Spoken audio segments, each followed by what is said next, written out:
नहीं जी, बैठो ना। Ready, last ready and start. केंद्रीय कानून मंत्री किरण रिजिजू की ओर से सुप्रीम कोर्ट के मुख्य न्यायाधीश को इस आशय का पत्र लिखा जाना देश का ध्यान खींचने वाला है कि उसके कोलोजियम में सरकार के प्रतिनिधियों को भी शामिल किया जाए।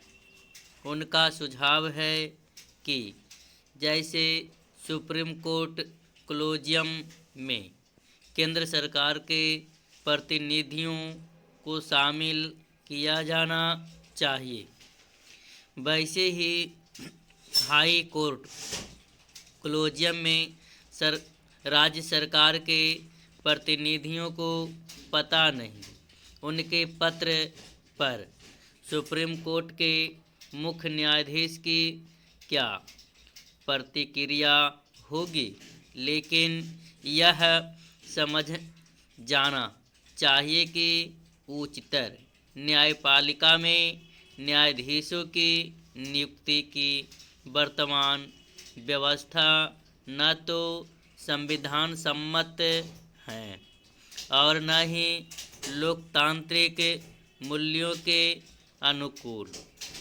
न्यायाधीशों की नियुक्ति की व्यवस्था में इसलिए संशोधन परिवर्तन किया जाना चाहिए क्योंकि राष्ट्रीय न्यायिक नियुक्ति आयोग को खारिज करते समय स्वयं सुप्रीम कोर्ट ने इस व्यवस्था में सुधार की आवश्यकता रेखांकित की थी। देश नहीं जनता की इस दिशा में कोई प्रगति क्यों नहीं हुई? कोलोजियम व्यवस्था का निर्माण संविधान ने नहीं किया, इसका निर्माण स्वयं सुप्रीम कोर्ट ने किया और ऐसा करके न्यायाधीशों की नियुक्ति और स्थानांतरण का अधिकार पूरी तौर पर अपने हाथ में ले लिया। ऐसा विश्व के किसी प्रतिष्ठित लोकतांत्रिक देश और यहाँ तक कि ब्रिटेन और अमेरिका में भी नहीं होता। आखिर जब किसी देश में न्यायाधीश ही न्यायाधीशों की नियुक्ति नहीं करते तो भारत में ऐसा क्यों होना चाहिए? यह वह प्रश्न है जिसका कोई स्पष्ट उत्तर देने के स्थान पर इस तरह के खोखले तर्क दिए जाते हैं कि यह धारणा गलत है कि भारत में न्यायाधीश ही न्यायाधीशों की नियुक्ति करते हैं।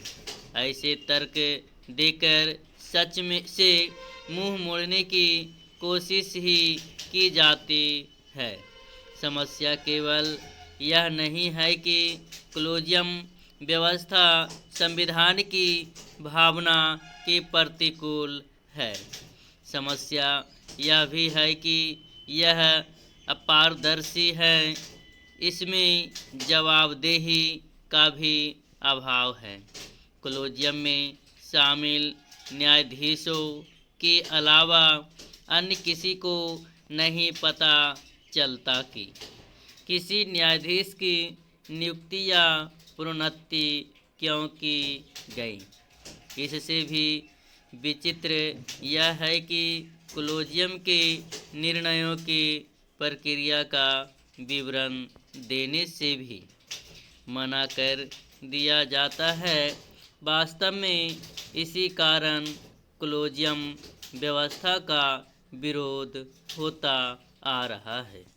यह आगे भी होता रहेगा क्योंकि यह व्यवस्था लोकतांत्रिक मर्यादाओं का उल्लंघन करती है।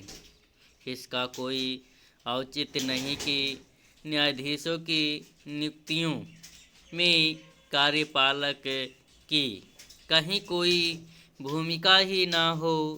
यह समझ आता है कि सुप्रीम कोर्ट यह अपेक्षा रखे कि न्यायाधीशों की नियुक्तियों में कार्यपालिका ही पूरी तौर पर प्रभावी ना हो, लेकिन इसका यह अर्थ भी नहीं कि उसकी कहीं कोई भूमिका ना हो। फिलहाल न्यायाधीशों की नियुक्तियों में कार्यपालिका की भूमिका पोस्टमास्टर जैसी है। स्पष्ट है कि यह स्थिति ठीक नहीं और इसमें परिवर्तन होना ही चाहिए।